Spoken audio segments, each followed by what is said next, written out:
प्रधानमंत्री नरेंद्र मोदी आज वाराणसी के डॉक्टर्स, पैरामेडिकल स्टाफ और अन्य फ्रंटलाइन स्वास्थ्य कर्मियों के साथ बातचीत करेंगे। आज प्रधानमंत्री नरेंद्र मोदी वाराणसी के कोरोना वॉरियर से वर्चुअल संवाद करेंगे। प्रधानमंत्री ने अपने आधिकारिक ट्विटर हैंडल से इस बात की जानकारी दी। पीएम मोदी इस संवाद में डॉक्टरों, पैरामेडिकल स्टाफ और अन्य फ्रंटलाइन स्वास्थ्य कर्मियों के साथ बातचीत करेंगे। इस दौरान पीएम मोदी पंडित राजन मिश्रा कोविड अस्पताल सहित विभिन्न कोविड अस्पतालों और गैर कोविड अस्पतालों के कामकाज की भी समीक्षा करेंगे। साथ ही मौजूदा समय और भविष्य में कोरोना महामारी से निपटने के लिए चल रहे प्रयासों की भी समीक्षा की जाएगी। दरअसल कोरोना की दूसरी लहर ने वाराणसी में भी जमकर कहर बरपाया था। यहाँ एक समय संक्रमण दर 40% तक पहुँच गया था, लेकिन लगभग 1.5 महीने के अंदर ही यहाँ स्थिति को काबू कर लिया गया, जिसके बाद यहाँ संक्रमण दर 3 से 4% के करीब पहुँच गया है। इससे पहले गुरुवार को प्रधानमंत्री ने कोरोना से सबसे ज्यादा प्रभावित 10 राज्यों के जिलाधिकारियों से वर्चुअल संवाद किया था। और केंद्र सरकार ने राज्यों को ब्लैक फंगस को महामारी घोषित करने का आदेश दिया है। 1 मिनट में पूरी खबर देखिए। कोरोना के साथ साथ देश में पैर पसार रहे ब्लैक फंगस को केंद्र सरकार ने महामारी घोषित करने का आदेश दे दिया है। इस आदेश के बाद ओडिशा, गुजरात, राजस्थान, पंजाब, तेलंगाना, तमिलनाडु सरकार ने ब्लैक फंगस को महामारी घोषित कर दिया है। लेकिन इस बीच ब्लैक फंगस के इंजेक्शन लाइपोसोमल एम्फोटेरेसिन बी की कालाबाजारी भी लगातार जारी है। देश की राजधानी दिल्ली में ये दवा 50 गुना से भी ज्यादा दाम पर जरूरतमंदों को बेची जा रही है। दिल्ली के रहने वाले तालिब खान ने अपने चाचा के इलाज के लिए ब्लैक मार्केट से 10 इंजेक्शन 1,40,000 रुपए में खरीदे, जबकि इस एक इंजेक्शन की असल कीमत 374 रुपए थी, यानी एक इंजेक्शन 14,000 का पड़ा। दोबारा इंजेक्शन बोला डॉक्टर ने 10 इंजेक्शन लाने के लिए, और वो 2500 रुपए का मिला सर। एक? जी सर। और अभी मोहाली से बात चल रही है, वो रेट टू रेट ही देगा। अच्छा, मोहाली वाले रेट टू रेट देगा। लेकिन जो अभी मिले 10 इंजेक्शन वो 2500 का एक मिला, मतलब 25,000 के 10। 25,000 के 10 मिले सर, वो अभी लेके आया मैं। ब्लैक फंगस के मामले अब देश के सबसे बड़े राज्य यूपी में भी बढ़ने लगे हैं। देश के सबसे बड़े राज्य यूपी में भी ब्लैक फंगस के मामले तेजी से बढ़ने लगे हैं। मथुरा में ब्लैक फंगस के 2 नए मामले सामने आए हैं। इसके बाद ब्लैक फंगस के केसों की संख्या 5 हो गई है। स्वास्थ्य विभाग के अधिकारी ब्लैक फंगस के अन्य मामलों की ट्रैकिंग में जुट गए हैं, जिससे अन्य मरीजों की भी जानकारी मिल सके। सीएम योगी आदित्यनाथ ने ब्लैक फंगस के मामलों को देखते हुए उत्तर प्रदेश के जिलों में ब्लैक फंगस में उपयोग किए जाने वाले इंजेक्शन भी भेजे हैं और साथ ही निर्देश जारी किया है कि स्पेशलिस्ट डॉक्टर के ऑब्जर्वेशन में मरीजों का इलाज होगा।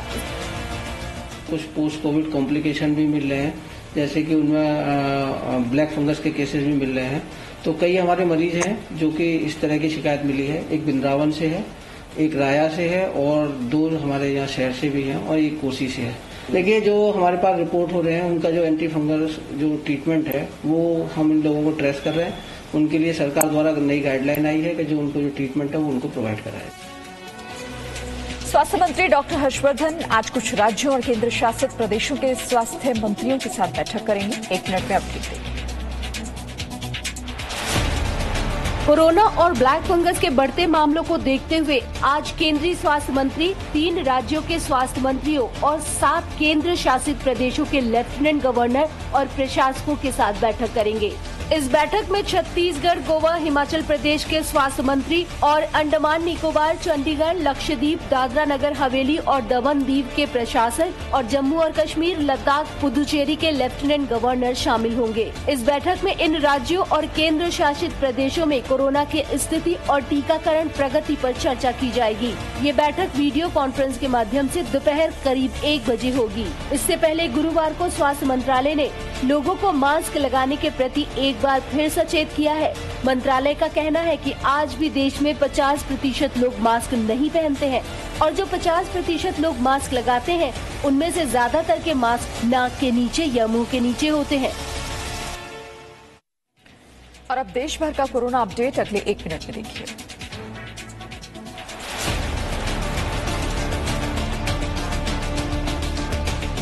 देश में कोरोना के नए मामलों में मामूली बढ़त हुई है, लेकिन रोजाना हो रही मौतों की संख्या में बड़ी गिरावट दर्ज की गई। पिछले 24 घंटे में देश में 2,76,070 नए मामले सामने आए, जबकि इस दौरान 3,874 मरीजों की कोरोना से मौत हो गई। वहीं पिछले 24 घंटे में 3,69,077 लोग इलाज के बाद ठीक हो गए। भारत में कोरोना के कुल 2,57,72,400 मामले सामने आ चुके हैं। इनमें से कुल 2,23,55,440 लोग ठीक हो चुके हैं। देश में एक्टिव मरीजों की संख्या 31,29,878 हो गई है, जबकि अब तक भारत में कोरोना से कुल 2,87,122 मौतें हो चुकी हैं। भारत में अब तक 18,70,09,752 लोगों को कोरोना की वैक्सीन दी जा चुकी है। सोनिया गांधी ने प्रधानमंत्री को चिट्ठी लिखकर कोरोना काल में अनाथ हुए बच्चों की मदद करने का आग्रह किया है। कोरोना की दूसरी लहर में कई बच्चों ने अपने माता पिता या फिर गार्जियन को खो दिया है। ऐसे बच्चों की मदद के लिए यूपीए चेयरपर्सन सोनिया गांधी ने प्रधानमंत्री को एक चिट्ठी लिखी है। चिट्ठी में सोनिया गांधी ने लिखा है कि कोरोना महामारी की भयावह स्थिति के बीच कई बच्चों का अपने माता पिता में से किसी एक या फिर दोनों को खोने की खबरें आ रही हैं, जो तकलीफदेह है। ये बच्चे सदमे में हैं और इनकी सतत शिक्षा और भविष्य के लिए कोई मदद उपलब्ध नहीं है। मुझे लगता है कि एक राष्ट्र के तौर पर हमारी ये जिम्मेदारी बनती है कि हम अकल्पनीय त्रासदी से गुजरने के बाद इन बच्चों को अच्छे भविष्य की उम्मीदें दें। सोनिया गांधी ने आग्रह किया है कि ऐसे बच्चों को मुफ्त शिक्षा दी जाए। अब यूपी के गाजियाबाद की एक सोसाइटी में ऐसी ही एक घटना सामने आई है, जहां एक ही परिवार के 4 सदस्यों की कोरोना से मौत हो गई और अब उस परिवार में 10 और 8 साल के उम्र की 2 बच्चियां हैं। देश में वैक्सीनेशन को लेकर 116 पूर्व प्रशासनिक अधिकारियों ने प्रधानमंत्री को चिट्ठी लिखी। देश के 116 पूर्व प्रशासनिक अधिकारियों ने प्रधानमंत्री नरेंद्र मोदी को चिट्ठी लिखकर देश में सभी लोगों के लिए मुफ्त टीकाकरण करने की मांग की है। केंद्र सरकार को भी सभी भारतीय नागरिकों का कोविड-19 रोधी टीकाकरण मुफ्त में करना चाहिए। साथ ही शहरी और ग्रामीण क्षेत्रों में RT-PCR जांच बढ़ानी चाहिए। ऐसा प्रतीत होता है कि सरकार महत्वपूर्ण मुद्दों के निराकरण के बजाय कोविड संकट के प्रभावी प्रबंधों के विमर्श को लेकर अधिक चिंतित है। आम नागरिक जिस प्रकार चिकित्सा सहायता के लिए जूझ रहा है और मृतकों की संख्या हजारों में पहुंच रही है, वहीं इस भारी संकट के बावजूद आपकी सरकार का लापरवाह नजरिया सामने आ रहा है। इस चिट्ठी पर 116 पूर्व सिविल सर्वेंट ने हस्ताक्षर किए हैं, जिनमें पूर्व कैबिनेट सचिव KM चंद्रशेखर, पूर्व स्वास्थ्य सचिव K सुजाता राव, PM के पूर्व सलाहकार TK नायर, पूर्व मुख्य सूचना आयुक्त वजाहत हजीबुल्लाह और दिल्ली के पूर्व उप राज्यपाल नजीब जंग शामिल हैं। दिल्ली में कोरोना के मामले लगातार कम हो रहे हैं। 1 मिनट में पूरा अपडेट देखिए। दिल्ली में कोरोना के नए मामलों की संख्या लगातार कम हो रही है। पिछले 24 घंटे में दिल्ली में 3,231 नए मामले सामने आए, जबकि इस दौरान 233 मरीजों की कोरोना से मौत हुई। 7,831 मरीज इलाज के बाद ठीक हो गए। दिल्ली में कुल 14,09,950 मामले सामने आ चुके हैं। इनमें से 13,47,157 लोग इलाज के बाद ठीक हो चुके हैं, जबकि एक्टिव मरीजों की संख्या 40,214 हो गई है। दिल्ली में कोरोना से कुल 22,579 लोगों की मौत हो चुकी है। पिछले 24 घंटे में 58,744 टेस्ट किए गए हैं। अभी तक दिल्ली में कुल 1,85,32,803 लोगों का टेस्ट किया जा चुका है। पिछले 24 घंटे में दिल्ली में कुल 68,703 लोगों को वैक्सीन लगाई गई। अब तक दिल्ली में कुल 46,90,028 लोगों को वैक्सीनेट किया जा चुका है। इनमें से 11,02,133 लोग ऐसे हैं जिन्हें दोनों डोज लगाए जा चुके हैं। और महाराष्ट्र में कोरोना के 30,000 से कम नए मामले सामने आए हैं। महाराष्ट्र में कोरोना के नए मामलों की संख्या में बड़ी कमी देखी गई है। पिछले 24 घंटे में महाराष्ट्र में 29,911 नए मामले सामने आए, जबकि इस दौरान 738 मरीजों की कोरोना से मौत हो गई। 24 घंटे में 47,371 मरीज इलाज के बाद ठीक हो गए। महाराष्ट्र में कोरोना के कुल 54,97,448 मामले सामने आ चुके हैं। इनमें से 50,26,308 लोग इलाज के बाद ठीक हो चुके हैं। महाराष्ट्र में एक्टिव मरीजों की संख्या 3,83,253 पहुंच गई है।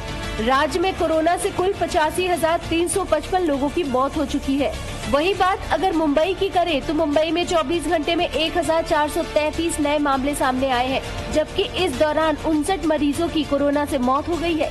अकेले मुंबई में कोरोना के 6,92,785 मामले सामने आ चुके हैं, जबकि कोरोना से मुंबई में 14,410 लोगों की मौत हो चुकी है।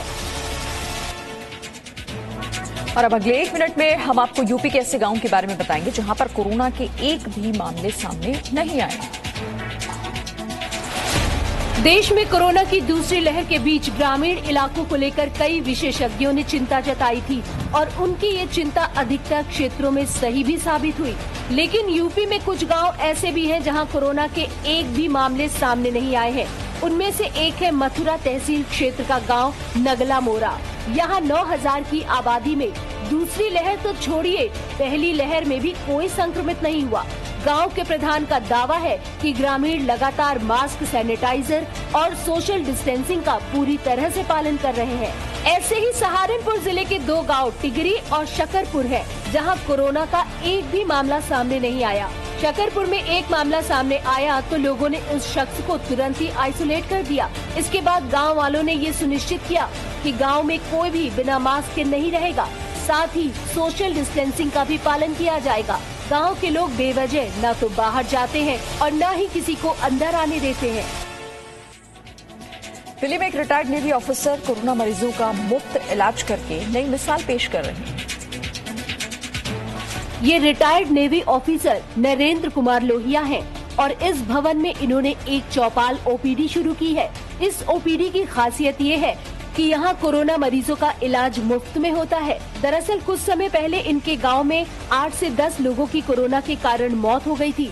इसके बाद नरेंद्र लोहिया ने अपने गांव की मदद करने की ठानी और ये ओपीडी शुरू की। यही नहीं, इस चौपाल में मरीजों को दवाइयाँ और खाना भी मुफ्त दिया जाता है। मेडिकल सुविधाओं की बहुत कमी है यहाँ पे अगर किसी को जाना, जो प्रॉस्पर लोग हैं वो तो जा सकते हैं बड़े बड़े हॉस्पिटल से, वो बाकी वीकर सेक्शन के लिए बड़ी दिक्कत है। यहाँ पे एक ही डिस्पेंसरी थी, वो भी काफी दूर है, यहाँ से करीब 1.5-2 किलोमीटर है और गांव का आदमी वहाँ तक पहुँच नहीं पाता है, और वो इस कोविड के सेकंड वेव में वो भी बंद हो चुकी है। इस ओपीडी को चलाने के लिए इन्होंने वॉलंटियर्स की पूरी टीम बनाई है, जिनमें इनके बेटे और बहू के साथ इनके दोस्त की बेटी भी शामिल है। ये सभी वॉलंटियर्स अपने खर्च पर इस ओपीडी को चला रहे हैं। लखनऊ के कोरोना अस्पताल में मरीजों को भजन सुनाया जाता है। ऐसा क्यों होता है, देखिए 1 मिनट।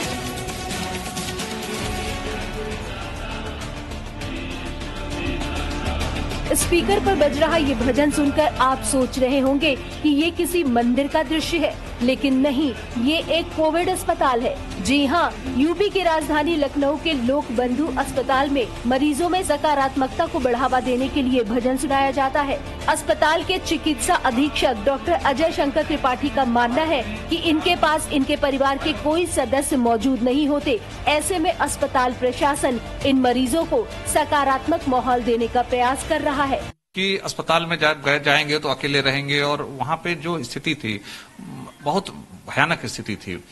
ये सोच के दिमाग में बात आई, और ये सब चीजें फुल प्रूफन है, पहले से भी सिद्ध है कि अगर उनको म्यूजिक दिया जाए, उनसे कुछ बातचीत होती रहे, तो वो कुछ पॉजिटिव सोचेंगे। अस्पताल प्रशासन को उम्मीद है कि संक्रमित मरीजों को इस तरह बेहतर चिकित्सा और स्वास्थ्य सेवाओं के साथ एक सकारात्मक माहौल भी मिलता रहेगा।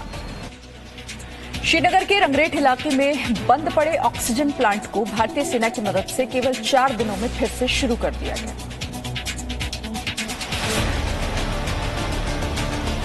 केंद्र शासित प्रदेश जम्मू कश्मीर में कोविड पॉजिटिव मामलों की संख्या बढ़ रही है। ऐसे में प्रदेश में ऑक्सीजन की मांग भी तेज हो गई है और इस मांग को पूरा करने के लिए खुद भारतीय सेना मैदान में उतर आई है। श्रीनगर के रंगरेट इलाके में एक ऑक्सीजन प्लांट पिछले 4 सालों से बंद पड़ा था, लेकिन ऑक्सीजन की कमी को देखते हुए इसे दोबारा शुरू कर दिया गया है।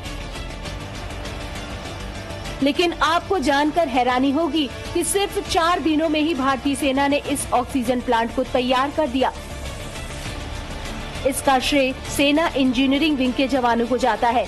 इससे एक दिन में करीब 700 सिलेंडर रिफिल हो सकेंगे। ऑक्सीजन प्लांट के मालिक ने सेना के समर्थन की सराहना की और कहा कि इतने रिकॉर्ड समय में इसे चालू करना संभव नहीं था।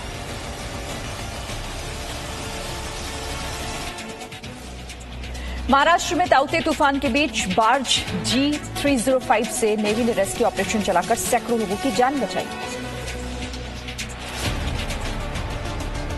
ये नौसेना के वो हीरो हैं जिन्होंने समंदर की उफनती लहरों और तूफानी हवाओं के बीच फंसे लोगों की जान बचाई। महाराष्ट्र में ताउते तूफान के बीच बार्ज P305 समंदर में फंस गया था।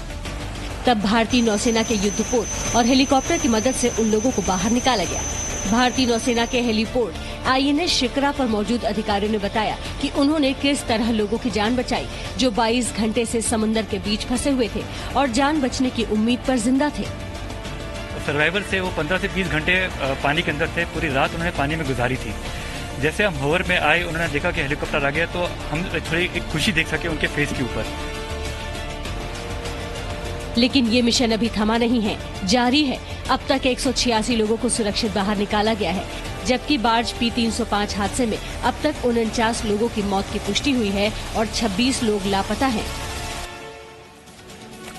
ताउते के बाद अब बंगाल की खाड़ी में एक नए तूफान की स्थिति हो रही है।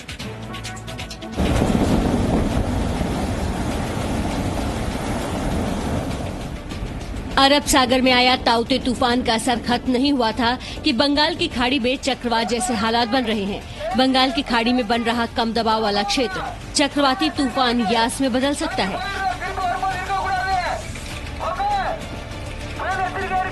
जिसको देखते हुए इंडियन कोस्ट गार्ड के जहाज और एयरक्राफ्ट हाई फ्रीक्वेंसी पर चेतावनी जारी कर रहे हैं। मछुआरों और मालवाहक जहाजों को अलर्ट किया जा रहा है और उन्हें समुद्री तट से वापस आने को कहा जा रहा है। पहले ताउते तूफान पश्चिमी तट से टकराया और अब चक्रवाती तूफान यास पूर्वी तट से टकरा सकता है। यास तूफान के 26-27 मई को पश्चिम बंगाल और ओडिशा के तट से टकराने का अनुमान है। Presenting B News app available on Google Play and App Store. Download it now.